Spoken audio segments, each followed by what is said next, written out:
Yeah, I think anytime you can, win a game in this conference on the road, you're going to take it. Obviously, we were faced with some really unique, scary circumstances at the end of the week, but if any team can overcome it, it seems to be this UC Davis team. They've just been faced with so much adversity and players in and out of the lineup, and I'm just so proud of the team with how they've responded when faced with adversity. And they're just a team that the mood and the circumstances don't really define how they play. They show up, they play as a team, and find ways to win. I thought the defense had their best game of the season. Just a great game plan by Coach Coombs and the staff. Thought they did a great job taking away the run game, making it difficult on the quarterback. I think they had only given up 4 sacks all year, and we had 4 just in this game. So I think the defensive front is really getting into a good rhythm, and man, their energy and effort is palpable. But I thought on the back end had some guys compete. Marquise went down in the middle of the game, and another injury, and Trey Carr stepped in, made some great plays, and so I thought the defense was outstanding. Offensively, was really proud of the first half and the explosive plays we were able to create. And then, man, the second half was as bad of an offensive performance as we've had in, all my time here. You want to give credit to Northern Colorado first for just the adjustments they made and just what they were doing defensively, but was obviously really disappointed our lack of production offensively, but was really proud of that final drive and taking 7 minutes off the clock and grinding away in the run game. And then, Hunter Ridley just stepping up and making a huge pressure kick late in the game. And I thought special teams, the main thing that stood out was, our kickoff was way better, which we've been trying to improve. Isaac banged a couple out of the end zone, and the only real kickoff return, we kept him inside the 30. The last one was a squib, more for ball control, so field position wasn't a huge deal there. But really the punting, Dylan's been nails all year. I think elevation and wind contributed probably to some of the touchbacks on the red zone punts. Would have loved to seen those, obviously, find a way to pin them inside the 10 when we're punting in those scenarios. But have all the faith in the world in him. He's a competitor, and I'm sure he'll get that handled this week. So all in all, with everything we had going on, for us to find a way to win that game is a true Aggie pride moment. And again, find a way to win on the road, and now we play at home against a really talented team, well-coached team. But like we've talked about, if you want to be successful in this conference, you gotta win your home games, and you gotta win, weird games on the road. So hopefully that was our weird one, and our focus is hoping to keep playing well at home in front of a good crowd and find a way to keep winning some football games. Yeah, I think they're really talented. I think they could, similar to how we were talking about Northern Colorado, could easily have 4 or 5 wins right now. Played UNLV and New Mexico tough. Played NAU tough last week. Had Montana on the ropes. I mean, this is a really good football team. So I don't think you can really judge them by the win-loss record. They've had a difficult schedule against some tough teams, and beat Northern Colorado pretty soundly. Played much better than we did against Northern Colorado, and had NAU in a tight game. So I think they're a really good team. I'm sure they're super motivated to come out and play well and get a win. So I think just like anyone in this conference right now, I feel like there's really no down teams. I feel like everyone's come pretty close together in regards to ability and where they're at. So our focus is on us and trying to improve and get better than we did yesterday, get better than we were a week ago, and hopefully play our best football here down the stretch. Yeah, feel like, thankfully, the doctors and everybody did a great job with him, and he seems to be coming out of it. Really unclear just what recovery looks like for something like this. But good thing was he's able to come to meetings and had a smile on his face today, and I think the main thing was just we were all really worried and kind of the unknown of what was going on. So, probably not sure availability yet. Obviously, we're hopeful, but I think it was so severe that we got to make sure he's doing okay and feeling better. So it might be a week or two. We'll know tomorrow if he's able to get out there a little bit. He wasn't able to eat for 4 or 5 days, so I think we're worried about just the energy and nutritional stuff and just where he's at hydration wise. There's some things we got to be really, really careful about. We don't want anything to pop back up. It was such a scary 24, 48 hours there. So, but we'll know more tomorrow.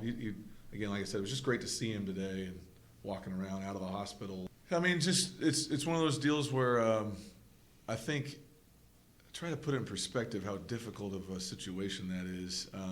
You wake up Friday morning and all of a sudden, your teammate's going through something really scary and, hey, you're up. Now you got to go play. Hasn't started a football game in 6 years. That's a pretty jarring circumstance to play the most difficult position in sports in a moment's notice. And, man, he just handled it with so much class and exactly the way I would expect Grant Harper. The team really rallied behind him. And, man, he really made some great throws early in the game and was really feeling it, was running and using his legs.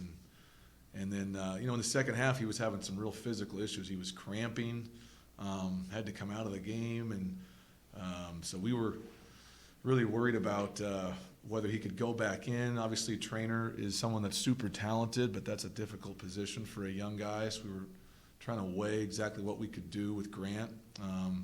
But he definitely lost his ability to move in the second half with what was going on with his lower body. And then I think he just lost a little bit of confidence, making throws from the pocket. Both interceptions are really poor schematic designs by us. I know he'll probably say he could have made a better decision, but honestly, I think the offensive staff, especially myself, it was just poor design by us. But, missed some throws from the pocket and got out of rhythm there a little bit. And a lot of our run game, had him as a read option, and we had to get rid of a lot of those because he couldn't really move, and so we were scrambling there for a little bit trying to figure out what to do. But man, he stayed poised throughout the entire game, and I think Coach Shelton had told him Saturday morning, like, hey, your job is to just get the kids home from school, just get everybody home safe and sound and get us home with a win, and Grant did that. And I think the joy in the locker room for his teammates, and I think it was Mitch that was like, hey, that was for the boys. Grant did that for the boys. So no one deserves that more than Grant. And I think we're all bummed out that he wasn't able to be healthy throughout the entire game and maybe have even special line statistically that he was pushing towards, but made some great plays and had his moment. And shoot, man, he might be playing here for a while. So. Just super proud of Grant. Yeah, I was looking for plays that we could get to that could help us just end the game. Obviously they had a lot of momentum. We hadn't done anything offensively. Defense was hanging in there, and I was basically kicking around some run plays that we could get to that didn't involve Grant having to run, and. Was talking to the staff. I think one of the staff members might have overheard one of the staff members asking it, and then he basically grabbed Kevin Burke and was like, go tell Plough, just get behind us, we'll bring the game home. Like, just we can move these guys, we're confident, just ride us and we can get this thing done. And so I think we called basically run plays the entire last drive. I think we threw a perimeter screen maybe on one of them, but yeah, they 15, I think, were runs. Yeah, so we just pounded away and took 7 minutes off the clock, and it was we've talked about what championship teams look like in this conference, and what we've tried to grow over since Coach Hawk's tenure of trying to build the type of fronts that can win championships. We've talked a lot about our offensive line and how much we love those guys, and you lose Nava. Which was a really tough blow for us. And Jace Rodriguez is throwing up on the sideline and super sick, and he's gutting it out. And, David Main's still coming back from his knee injury. And, man, these guys just – the physicality they played with Mitch and Ian at tight end, the way the running backs ran the ball, the wideouts out there blocking. Everyone kind of knew the mission, kind of where we were at, what Grant was dealing with, and those 10 guys really helped Grant. I think really carried him at the end there, and the way we finished was really impressive. And then for Hunter to make that kick and that type of pressure was really cool. Yeah, I think both those guys, you look at Jordan, maybe you don't think of a short yardage runner, but he's got great instinctual quickness in regards to finding little creases. But yeah, Carter had some really impressive short yardage runs. He just, as we talked about, Carter is such a tremendous player. And he's still young. Him and Fisher are both young. They're both getting so much better as the year's going. I think those two, Zach Jones, Stacey Dobbins, and Caden, like those 5 guys have been growing as the season's been going. So you're getting their best football here at the end. But yeah, some just real physical, tough runs there at the end, running behind their pads, good ball security. It was great to see. Oh yeah, I mean it's got to be just a huge relief. You haven't played in so long, and the preparation model. Luckily, we were coming off a bye, so he had gotten some reps during the bye week, more than he had normally gotten. But when you're taking all the reps and you're preparing to be the starter from Monday all the way to Saturday, that can be helpful. But I'm sure just getting that monkey off your back of playing and being successful and seeing the game and being out there and processing. So I imagine it would help him a lot. Yeah, I think the first part is you want to play well enough to where these games matter. And we've accomplished that as a team, but man, we are so process oriented here that the opponent for us is really nameless and faceless at this point. For us, we just got to get better every week. Try to be better than we were last week, and the hope would be that if you're getting better every week, this should be your best version by week 9, 10, 11. Right? You've learned so much as a team. You've overcome a lot. So, for us to win in this month, you got to play your best football. These teams have had a lot of time together. They all know who they are. And so I think for us, it's just focusing on us, our process. How do we get better every week? And the only thing I would say added for us is just we got 2 home games, and we know that if we want to compete in the conference, you got to win all your home games. And so this is another one that no matter who's coming in here, we got to play our best football.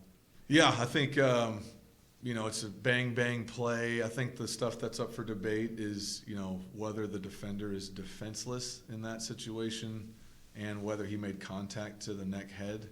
He clearly dropped his helmet, which is not the way we coach, and I was disappointed to see him use the crown of his helmet to try to make contact. That's not what we do.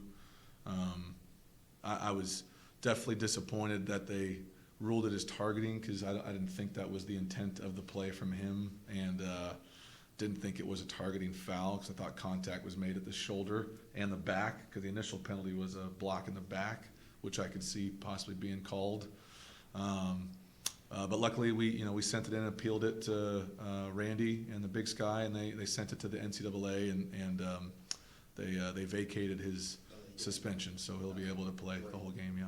Yeah, I'm super happy for Cody and Tiana and the family and everybody.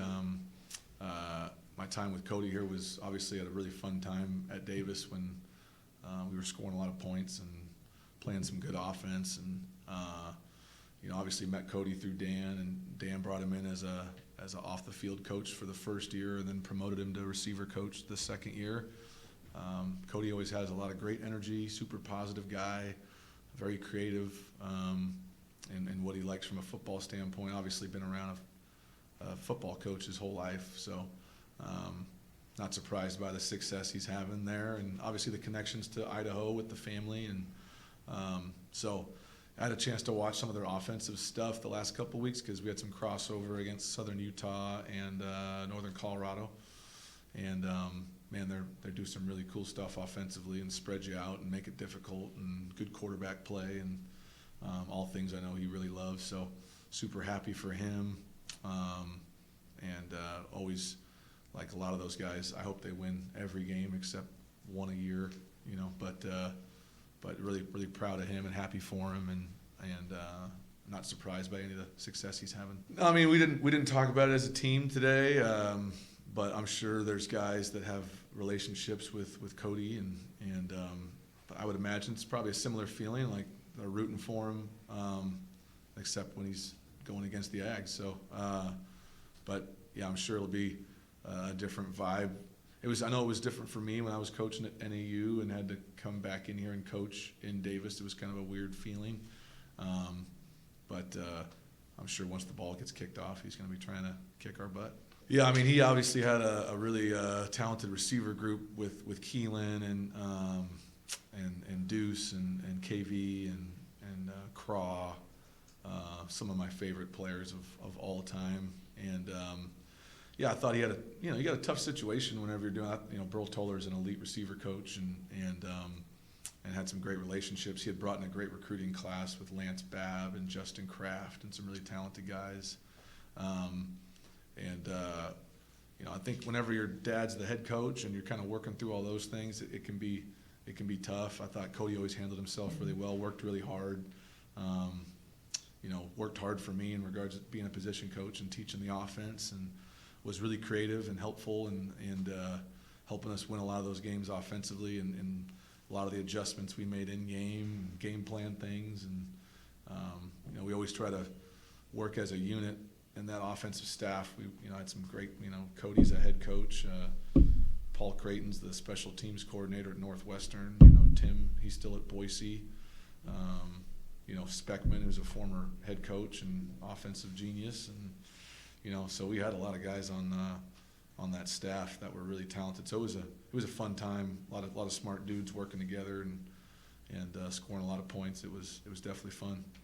Yeah, I mean, I think it's still pretty up in the air. I mean, obviously, like we talk about it, it starts and ends with the state of Montana and, what those teams are doing. And, Montana had a really impressive road win this week, and Montana State had another impressive road win this week.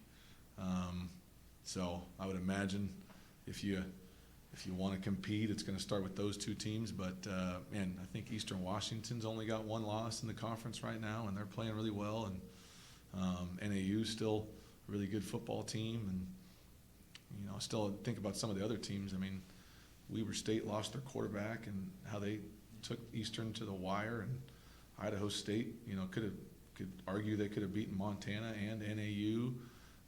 Cal Poly had us on the ropes and was really battling with Montana State there for most of that game.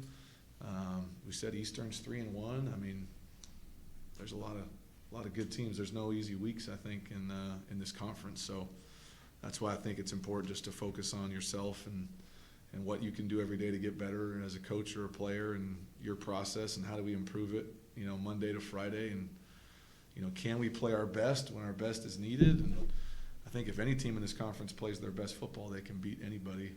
So we just got to focus on hopefully playing our best football so that we can compete with all these great teams. I was really proud of Nate because he didn't start the game off really well. He was missing some open field tackles, wasn't really playing like himself.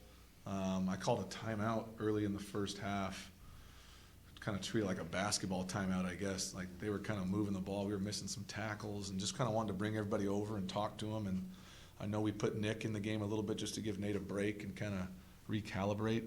And I told the team this morning, man, you talk about just overcoming adversity and making adjustments, keeping a neutral mindset, fixing something in the moment, and then going back in the game and getting 11 tackles.